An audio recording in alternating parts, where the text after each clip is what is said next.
It's now 11 a.m., so we're going to go ahead and begin. So John has time, and we have time for Q&A. My name is Judy Luther, and I'm glad to be here with you all today. This is a groundbreaking year, one for the history books. Reading the Chronicle of Higher Education is a wake-up call on the impact to colleges and universities, and we have a close-up view of the impact on libraries. We are all being challenged to adapt, and that is why I'm especially pleased to welcome John Palfrey as our keynote speaker. John has a unique background to offer an insightful perspective on the role of librarians. John studied history at Harvard University and the University of Cambridge before returning to Harvard for his law degree. Following a year of practice on intellectual property-related transactions, John was appointed to the faculty of Harvard Law School in 2003, partly hired by Elena Kagan, who today serves as a Supreme Court Justice. During almost a decade at Harvard's law school, John became the Henry N. S. Third Professor of Law and Vice Dean of Library and Information Resources, which led to a reorganization of the library.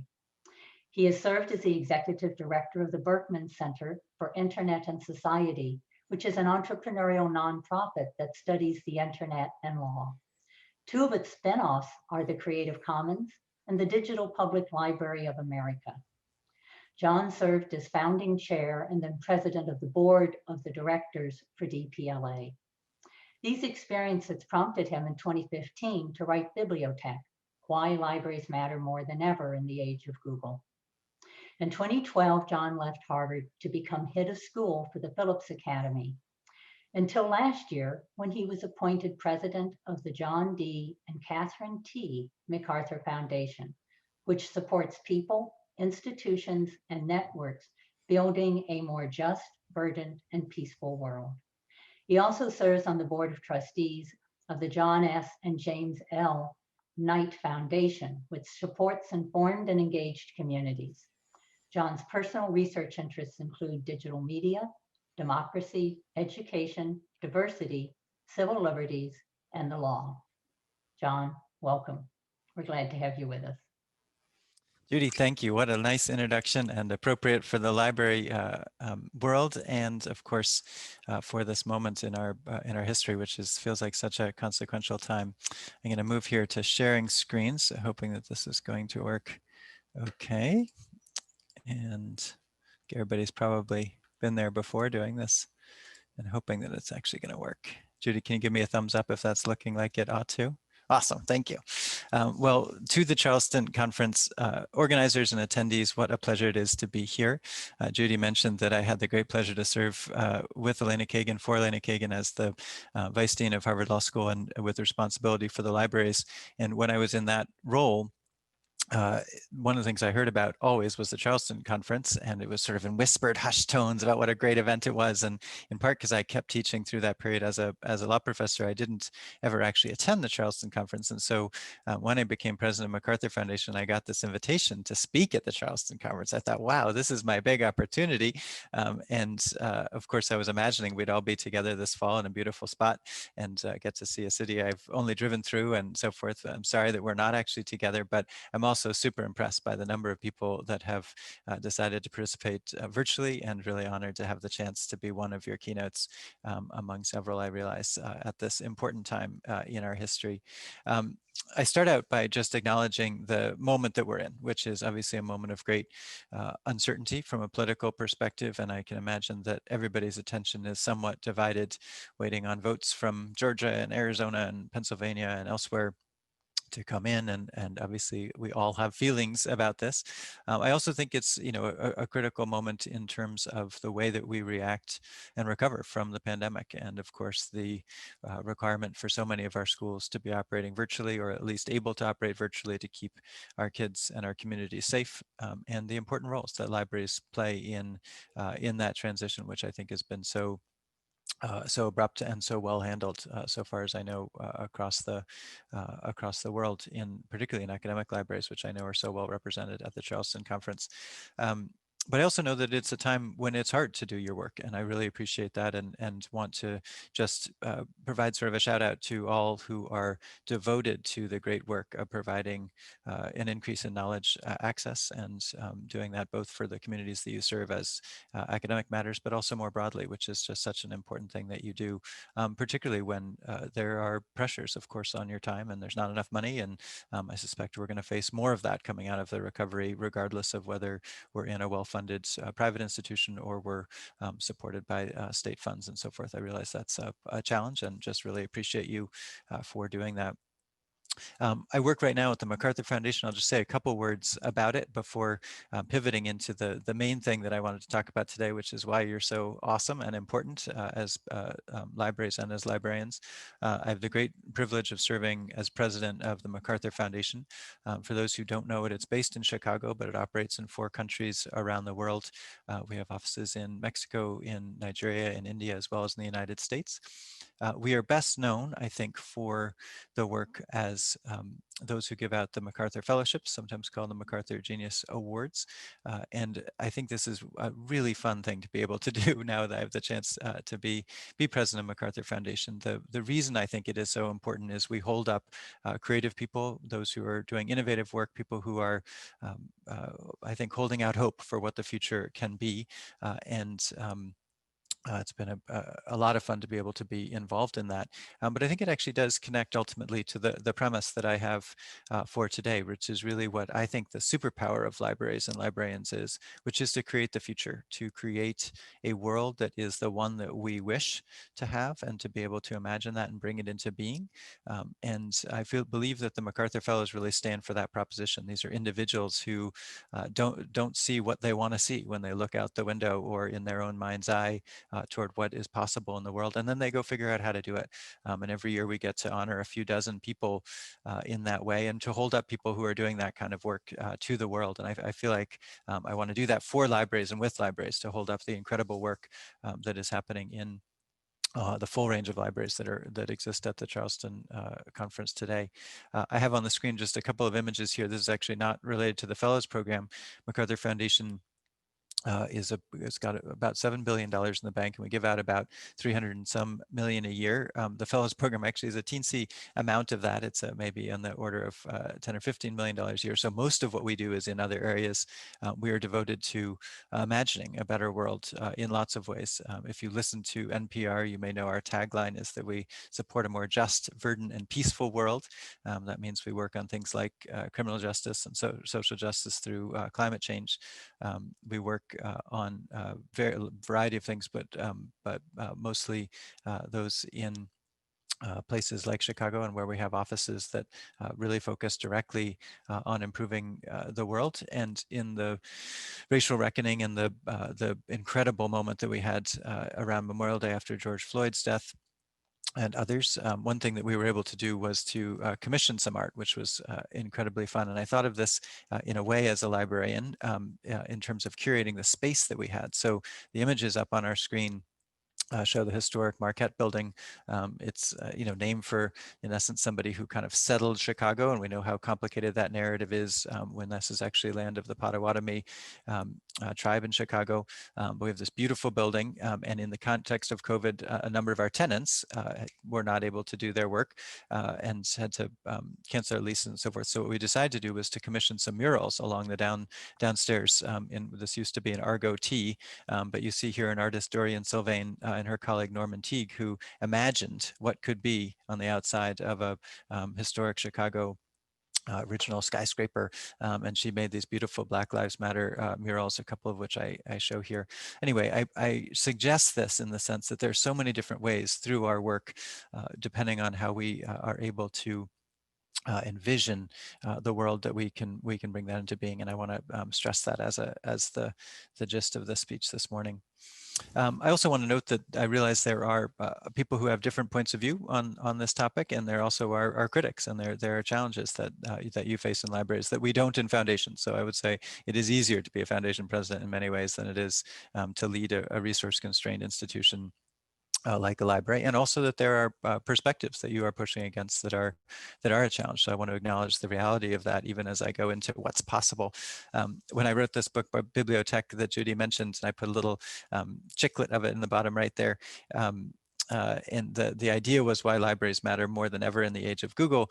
And when, if many of you are authors, I'm sure here, when you write a book and you see it go out in the world, one thing I urge you not to do is to read the reviews on Amazon and Goodreads and so forth, because it really brings you down. But anyway, the very first review that was posted, for some reason I looked at it and it was a terrible idea, was this person, David Weinberg, who I don't know, but I give him a little citation there. And he wrote a cranky note that basically said, libraries are on their way out. And he was not probably thinking as much about academic libraries as public libraries. But I found a lot of this kind of weird, kind of pushback. Like, how could you possibly not believe in and just be stepping up to support libraries? And so I put this in there, just recognizing again the tension and some of the challenges that you face, even as I urge us to think big and to be as creative as possible. For me, in thinking about libraries and their possibilities, come back to my hometown, which is Boston, Mass.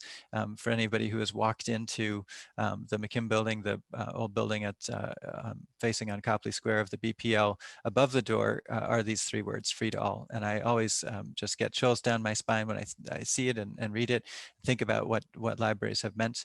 Of course, this is in the context of public libraries, but I think whether it's a special library, an academic library, an archive, just the idea of being the ones who record and curate and keep for the world our collected knowledge, what it is that we need to operate as a free society.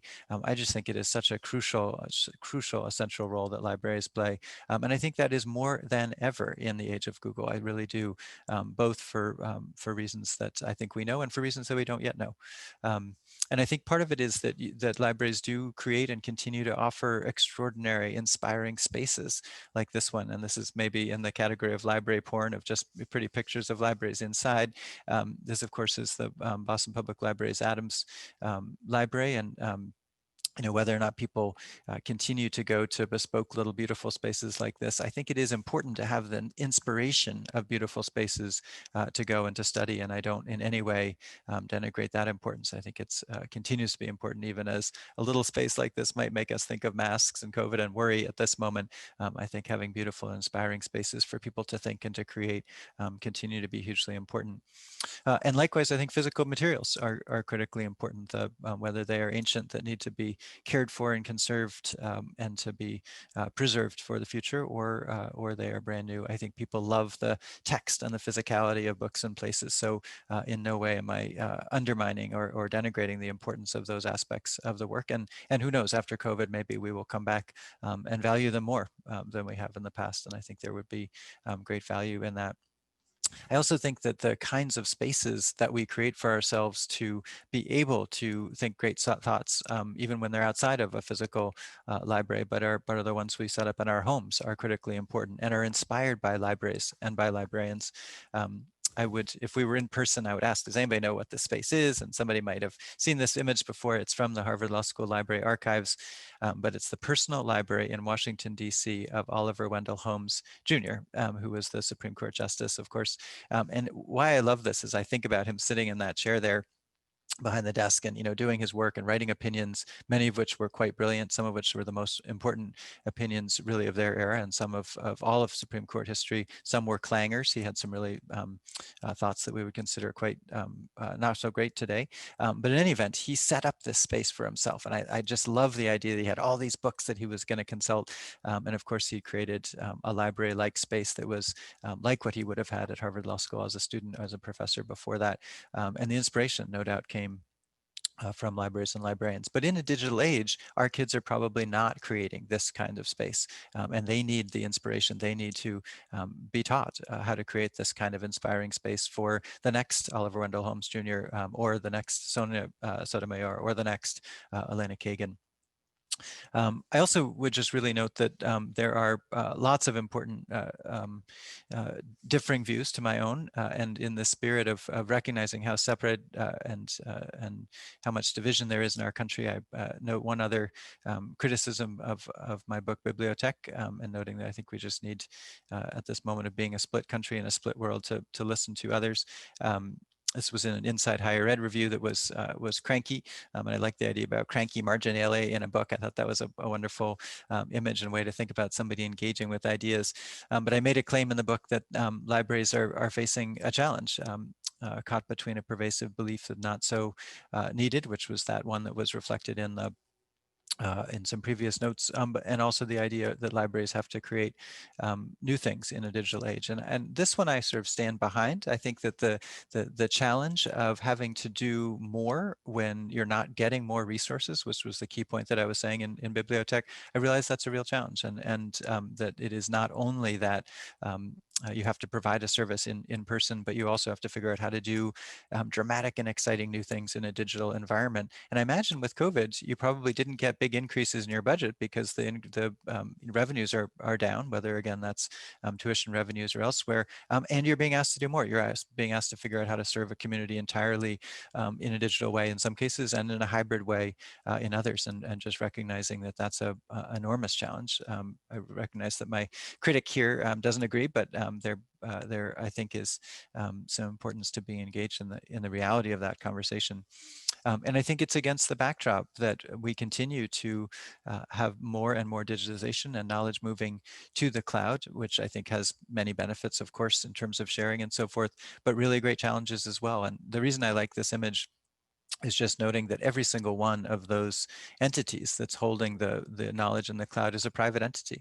And I think one of the great challenges for libraries in a digital age is to think about what is the public infrastructure? Is there public infrastructure? Or are we moving to a model slowly, inexorably, where all of the information, all the knowledge is not actually being held in public hands, and where there isn't the equivalent of the public infrastructure? Is it all moving to private sources? And will libraries, would it ever be possible if we went entirely digital, only be renters as opposed to owners and holders of that information? And if we're renting it, that we in fact are holding it in places like Amazon's clouds system or others that we might have been using. So the privatization, the enclosure movement, I think is actually one that makes the work really challenging and important to engage with. And yet, and this is where I come back to your superpower and the superpower of libraries and librarians, I think this is a moment of great creativity, and I'm super excited about it.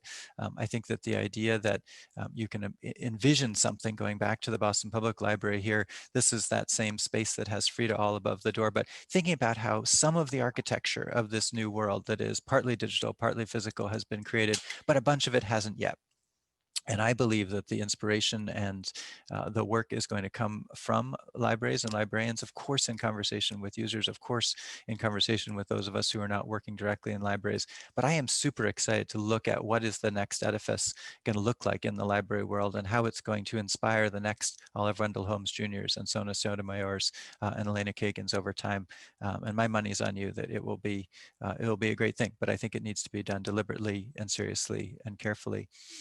This is a side elevation of the building I used to work in at Harvard Law School, Langdell Hall, which has got its library and classrooms and so forth. And why I like this when we think about Daniel Burnham, who of course, inspired people to think big in architectural terms. What Burnham would do and what others would do when thinking about a space in a building is to convene people together, would bring people together in a design charrette, and to think about, okay, in the case of an academic library building, how would you bring together the students and the faculty and the librarians and the staff who would work there and imagine a beautiful and inspiring space? And I feel like we are in that moment relative to digital spaces and digital libraries, and I very much hope that libraries and librarians in the spirit of the creativity that MacArthur funds will be front and center in that kind of a process. One process I would describe that operated in this way was the Digital Public Library of America process some years ago. It was almost exactly 10 years ago when a group of us decided that against the backdrop of Google Books, we would convene a bunch of people to say, would you imagine with us a better version of Google Books? You may have remember that moment, 2010, 2011. It was when the Google Books process was starting to get sued by a number of institutions. Harvard, where it was my employer at the time, had been one of those that had signed a secret contract. And what was stunning to me as a library leader, as a faculty member, was I couldn't even see the agreement that we had signed. It was under NDA, so I didn't even know what the terms were that we had agreed to digitize our collections, and a very good reason to be critical and concerned about that. And my concern, of course, was that what we would do was to take all of our library collections, digitize them, and have them held in one company's hands. And of course, that's an overstatement of what would happen. But it was, the basic premise of it. And I just think that there were and there are better ideas for creating the digital public infrastructure for libraries, whether academic libraries or public libraries, or a combination of special libraries and archives and so forth. And so DPLA began as a conversation among a group of people who said, can we do better than Google Books in terms of thinking about this new architecture, thinking about this new teaching and learning environment for the future? And could we create it as a public spirited thing? Could we come together, put our money together, put our effort together, and create something better? I like some of these photographs because just remembering back to the time, the people who came together. On the bottom left, you see Maura Marks. She's now gone on to be president of Fidelity Foundation. And of course, you see Carla Hayden there quite centrally, back when she was running the Enoch Pratt Library. So the people who have been involved in this have gone on to other good things as well. But the effort still is there, and it's very open, and very much something that we hope that you might jump in with. I'm no longer involved in DPLA, but I want to make its case here as part of the creativity that I've seen among librarians.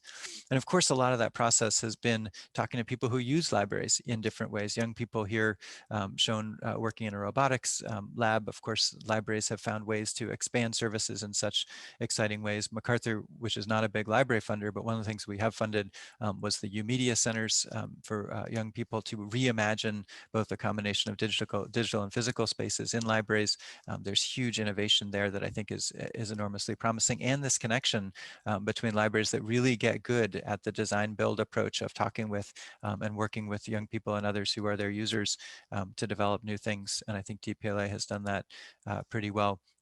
And then being as imaginative possible, to do it in a way that is a whiteboard that allows you to build and create and imagine things that simply don't exist. And where in the physical world, that's very, very hard to do, very expensive to do. I believe that the opportunity to do it in the digital space and in the hybrid space, which builds on the digital plus, is entirely available to us. And the more that we do that in silos, the more that we do that on our own, as opposed to in collaboration, I think the less effective it's going to be. And we know that very clearly from the user feedback that all of us have gotten over a long period of time.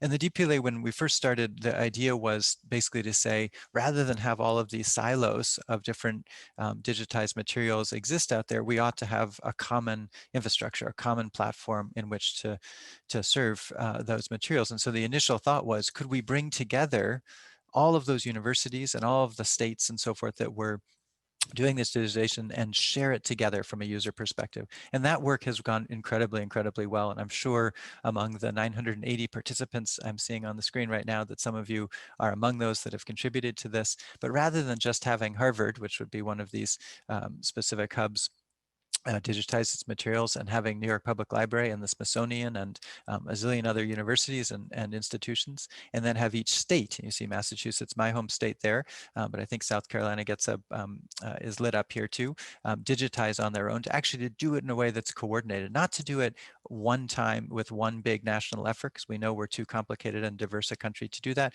but to do it in a way that's coordinated, have the same commitments around metadata and so forth. That is possible, and that has been happening. The map is not totally full. This is an old, outdated one. But if you are not involved in that and you are not participating, I really hope that you might consider it and figure out a way to participate in it, because I don't think it makes sense. I actually defy people to find things that have been digitized in silos. I just think it doesn't work very well from a user perspective. We know that, and we now have better approaches, and DPLA has made that possible. I went on dp.la this morning just to double check, and they've now got about 40 million different objects that have been curated. It is not just the World Wide Web. It's actually been curated by librarians and archivists. And that, I think, is what's wonderful about it. It brings much of the spirit of professional archival and library work, but it also does it in a way that makes it broadly accessible. It uses good metadata, all those kinds of things, and allows us to work and build something much greater than the sum of the parts in terms of the whole. But some of the things that DPLA is doing these days, and again, I'm not involved, but I'm very proud of what they have been doing, I think are quite distinctive, and each of them offers opportunity for everybody at the Charleston Conference to participate as innovators. The top thing is a new effort around ebooks.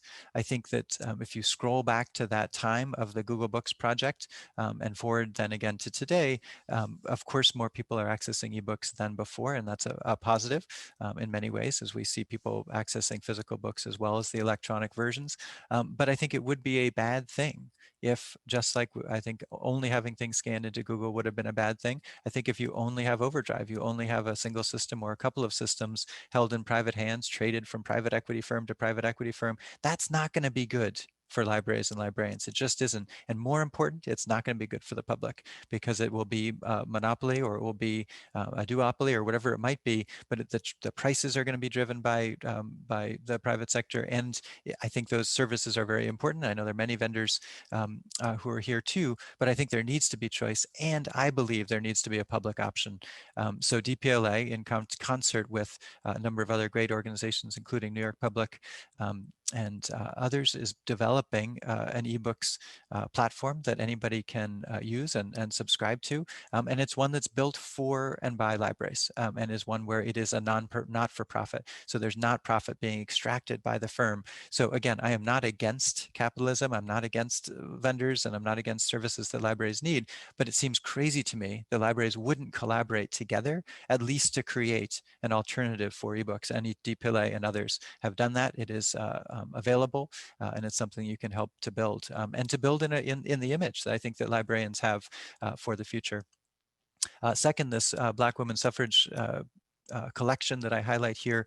You can go on the DPLA site, but also the Black Women Suffrage site as well. This is an effort by a number of individuals involved in DPLA who decided, let's actually come together and create an incredible digital collection telling the story of the suffrage movement through the eyes of the Black women who made it possible. An incredible story, an important story to tell. And if you think about the digitization we've done historically, where each institution says, okay, I've got some beautiful things, I'm going to digitize them over here.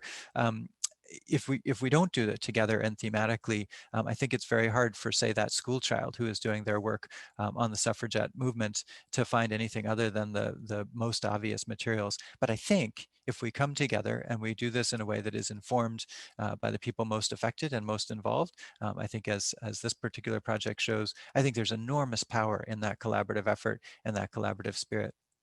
Final example down the bottom, you see a page view map there. One thing that's happened, it's been very interesting. DPLA has started working closely with Wikipedia, and has become recently the largest contributor of data and information to Wikipedia.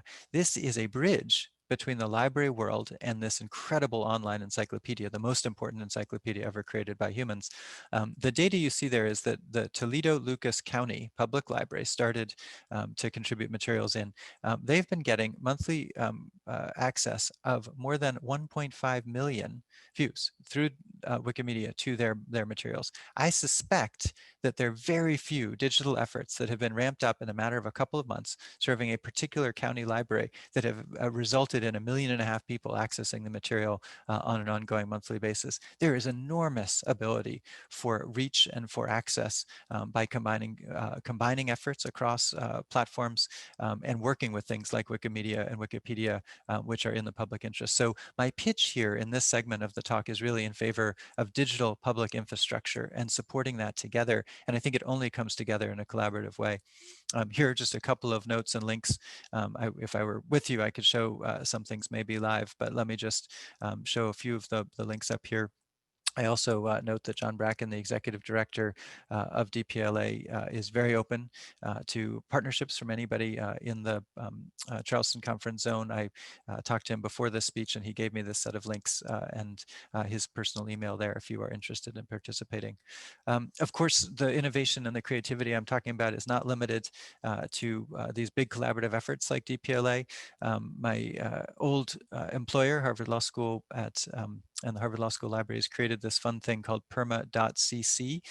This is a problem that anybody who has been a scholar or a librarian knows well about the failing of links, the rotting of links, and the fact that I actually think libraries as permanent institutions are wonderful zones of places to be in the forever business. And coming up with this idea of perma.cc, which has now hundreds of wonderful law libraries and academic libraries supporting it and coming together to solve an obvious problem in terms of the way the internet was designed.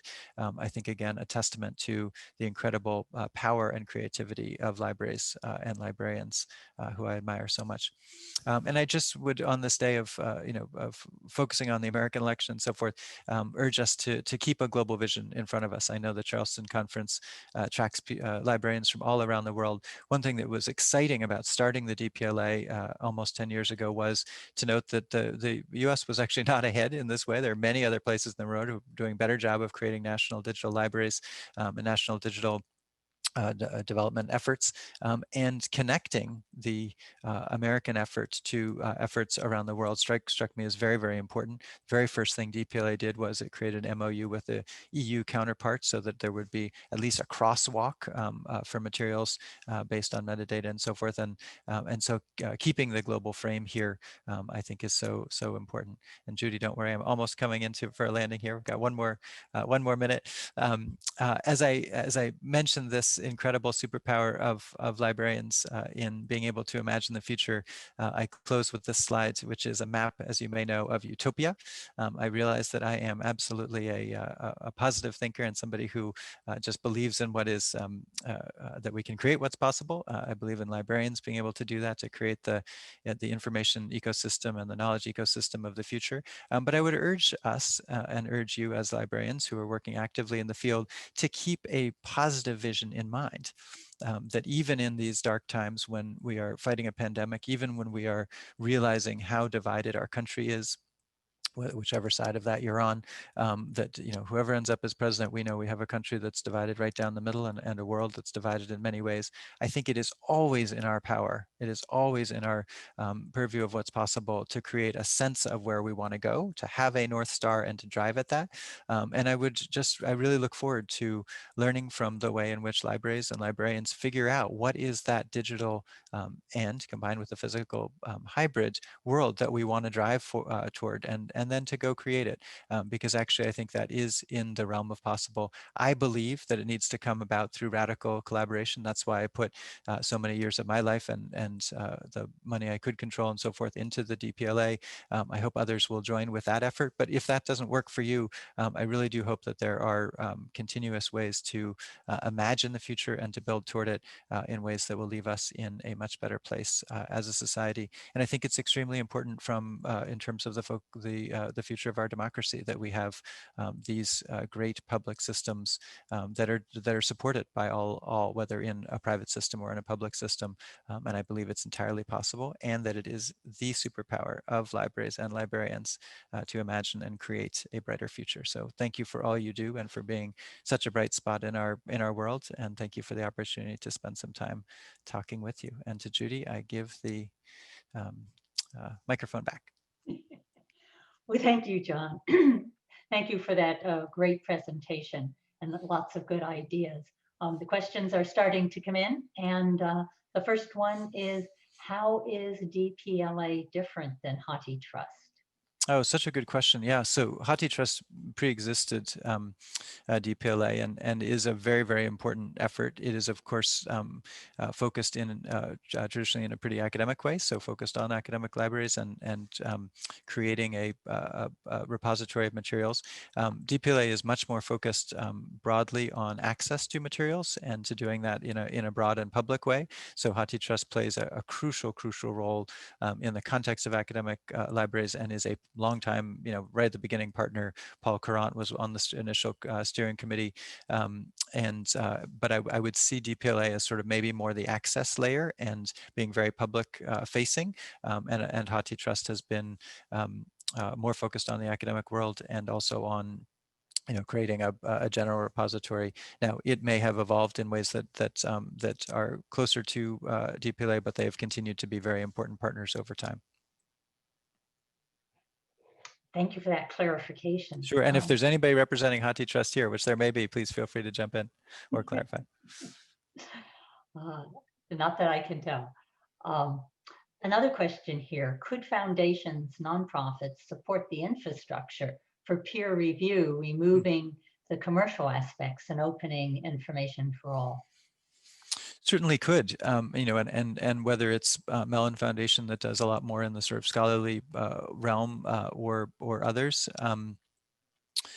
you know, it's entirely possible. One thing that I love this question, because when I was a law professor, I was just struck by the weirdness. And again, I'm not anti-capitalist or anti-corporate in any way, but I was struck by the weirdness that those of us who were writing the articles were the talent who created them.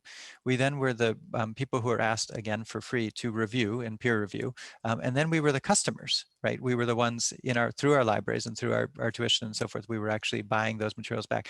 We were not the ones extracting the profit, right? Somebody else was extracting the profit. It strikes me as a bizarre setup. And so, yes, I think those kinds of things are entirely possible. And, you know, peer review is a system that is, let's just say, ripe for improvement. I think there are many efforts in it that people have tried to improve it, but it's not very effective. And as we know, there are plenty of studies showing that, you know, things that should not have been published end up getting published despite peer review. So I think that's a very interesting area. Scholarly communication, scholarly work is not something MacArthur has particularly been funded, but there are foundations that do focus on it, and I think it would be absolutely a philanthropic in the zone of something that philanthropy could and should potentially support. Well, great, because in keeping with that, there's another question, and then I'll go back to an earlier one, related to the foundation's plans for funding libraries and libraries projects. Mm-hmm.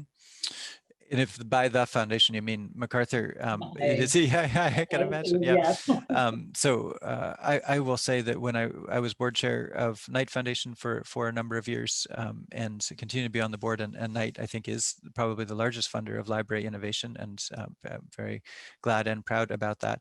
MacArthur Foundation has not been a big library funder. It is not one of the things that our board has voted to support. That said, I have managed a couple of library grants since I have been there. We supported Tracy Hall, who's become the new president, as you may know, of the American Library Association, and her efforts to begin her work and to do that in a way that I think addresses racial justice in important ways. We have supported the DPLA in that Black Women's Suffrage Project as part of our efforts around some racial justice things. We have for years supported the U-Media and some other things in Chicago, which is our home. So though we do not have a library program, we continue to be a funder in those ways. I would say one of the reasons I wrote the book BiblioTech was I was struck by how little philanthropy actually goes into libraries, and it was around the time that Gates Foundation was ramping down its funding in libraries, and of course, while Andrew Carnegie gave so much initially to libraries, the Carnegie Foundation does not do a lot of library work, so there's been a huge diminution of a big philanthropy involved in libraries. So I wrote that book in part to make the case both for individual philanthropists and for big philanthropy to try to find ways to fund libraries as well. You know, some of it is that libraries do have financial support through their universities and through their communities, and that is obviously the principal funding mode. And what philanthropies tend to fund are either projects or innovations or things that you know, are going to be catalysts for change.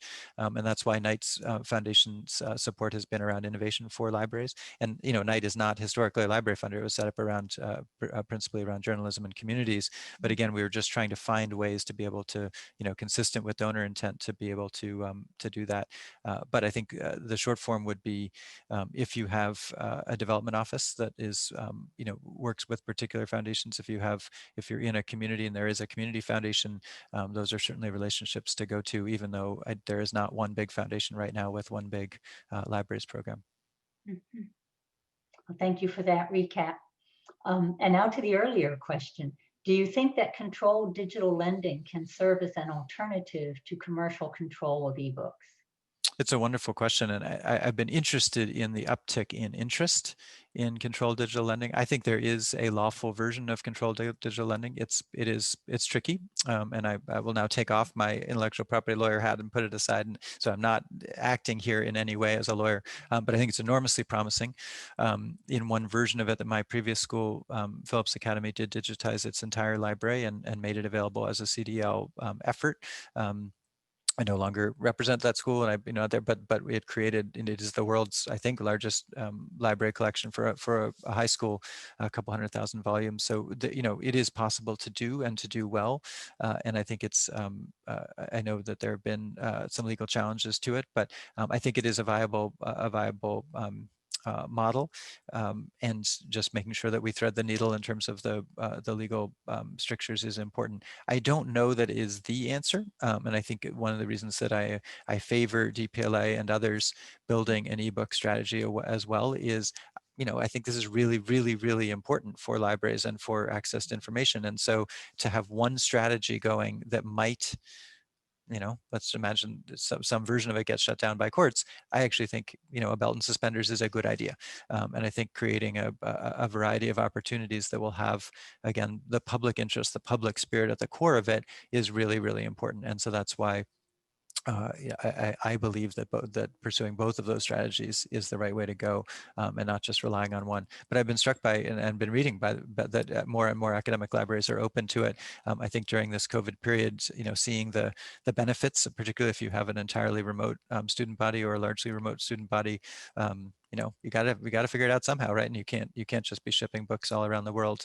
And I think that maybe this COVID moment will help prompt us to find some new solutions. But I would really urge the 900 plus participants to go on multiple tracks here. And actually, I mean, just to put it really bluntly, if you all don't do it, it's not going to happen.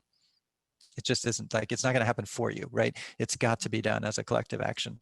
And so stepping up and figuring out, if half the academic libraries say we're going to do CDL and half are going to say we're going to jump in on this public option, great, that's fine, but it's not going to come out of nowhere. Mm-hmm. Do you think that there will be any upcoming changes to the copyright law as we know it? Well, certainly I hope so. I mean, as somebody who has studied and worked on intellectual property, I think the system is okay, but it's not great, in the sense that I don't think it really does serve the public interest in the way that it needs to. There certainly are really important exceptions in the copyright law that serve libraries, serve people who have disabilities and so forth. Those are really important aspects of the law, and there does need to be a balance. I too am an author, and I think that you should be able to make a return on your efforts as an author. But I also think that there needs to be a system that will allow for broad public access, and I don't like this idea of having libraries and librarians turning into just renters or leasers of information, as opposed to holding information and knowledge in the public trust. So I think copyright reform would be a good thing. I do not trust this particular Congress to do it. There is I think a new process right now to find a new head of the Copyright Office in the Library of Congress. So who that person is always does matter. So I think if you were to get a reform-minded person into that role and have a Congress that would do it well, certainly I think copyright reform would be wise. But I do not see it immediately on the horizon. I certainly don't see it as a priority for the Congress in this moment. Mm-hmm. I find it interesting that the Copyright Office is within the Library of Congress. Yes, it is a curious thing, and I'm actually not entirely certain that it is the right place for it. So, I think to have, if I were redesigning the world, I might, so Carla Hayden's wonderful as a Librarian of Congress. I think she's great. So if Carla Hayden says she should be here and she wants it, I'm totally in with that. But I think you might think about it as having a more empowered and different place for it to be located, and to do that in a way that actually could have more force on behalf of the public. Because I think there needs to be a counter force to the straightforward interest of publishers, which again is important, but it can't be the only voice. Mm-hmm. So there's another question here about what other functions you think are right for collaborative innovation.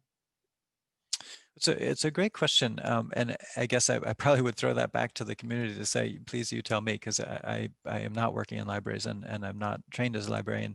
So there are many others. What I would hold back up, I guess, to the field would be a couple of things. One is think about the digital innovations that have really, really, really made a difference in the world, and how many of those have come about through library innovation. Mhm. Right? So I would take Wikimedia as an example, right? The greatest encyclopedia ever created by humans, I think, and with more participation and more breadth and more richness, was created by a former commodities trader, Jimbo Wales, right? It was not created by librarians. Librarians are now contributing to it, but it was not. Mhm. It was not an innovation done in that way. You think about search. I would have thought that might be something that would be developed by libraries and librarians. That was done by engineers, right, and Google and so forth. When you go down the line, I actually don't think libraries and librarians have been that involved in creating the digital infrastructure that is so necessary for this digital age. And I don't want librarians to abdicate that role. So the tough love message in this book, BiblioTech, and the one that I would urge today, that the flip side of the superpower is then not as collective matter acting on the knowledge and impulses that librarians have. I actually think don't let this entire digital period move away without actually having libraries and librarians have a hugely important role in creating what I think is the critical digital public infrastructure that we all need. And there are many, many, many great people who are doing work in this space, but think about, are any of them at scale? And the reason that I pushed for Digital Public Library of America, and with a name that people criticized and all the rest, was to say, let's just think much bigger and think about something that's at a scale that is not the scale of little tiny things that we could affect in our world. Let's actually think about something that will have a meaningful effect on millions of people, much like a Wikimedia might or a Google might, because that's, I think, where the needle is going to move. Or replace the digital ebook system in a way. So aim that big and I actually think there are billions of dollars spent on libraries a year. There are tens of thousands of institutions. There are hundreds of thousands of people around the world who work in libraries. You have time, you have money, you do spend money, you do spend time. And I really urge you to lean into that superpower and create that infrastructure in some collaborative way. It doesn't have to be the idea that I or others have had. In fact, it probably shouldn't be. It should be ideas that come out of the library field. But I just think it's so necessary. Thank you for that enthusiasm and endorsement. Um, It is heartfelt, Judy, for sure. I believe it. I I can believe it. tell, and it resonates well with all of us. um, a couple of other questions here. Anne wondered if you have any thoughts about the lawsuit against the Internet Archive. Yeah, I mean, I shouldn't comment in part because my old employer is one of the institutions that did contribute to the Internet Archive with its materials. So I don't want to say anything that would get anybody in trouble.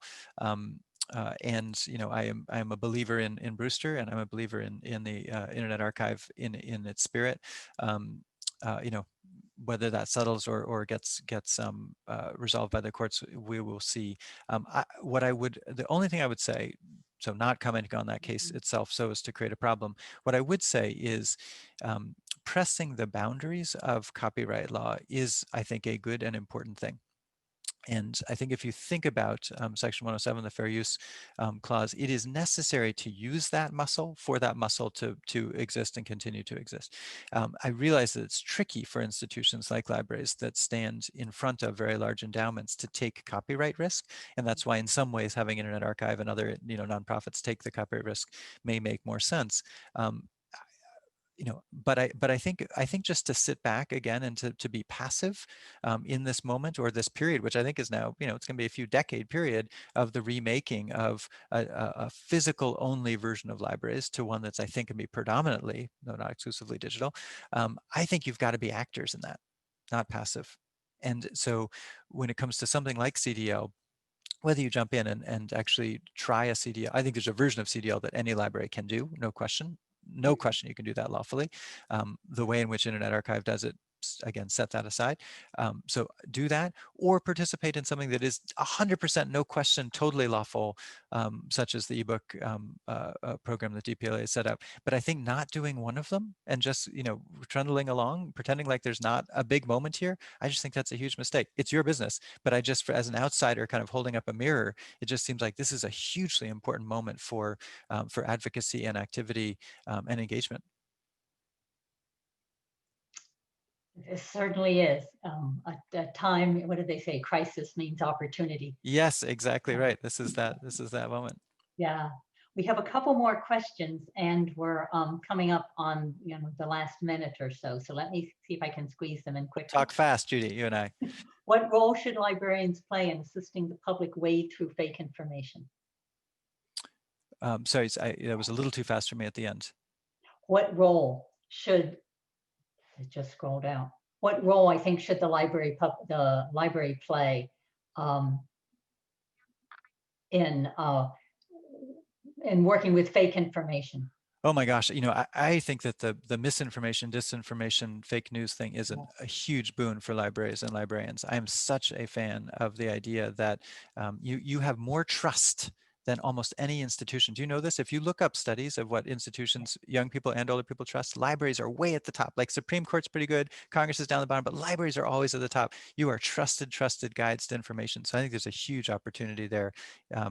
Misinformation, disinformation is terrible, but I think the opportunity for libraries is huge in this area. And I know that we're getting the hook. We are, John. On that closing note, thank you very much. This has been a wonderful opportunity to have time with you and to hear your encouraging thoughts and inspiring ideas. Thank you, Judy. Go libraries, go librarians. Thank you. Thanks for the chance to be with you. Take care. Take care, everyone. Have a great afternoon. Thank you.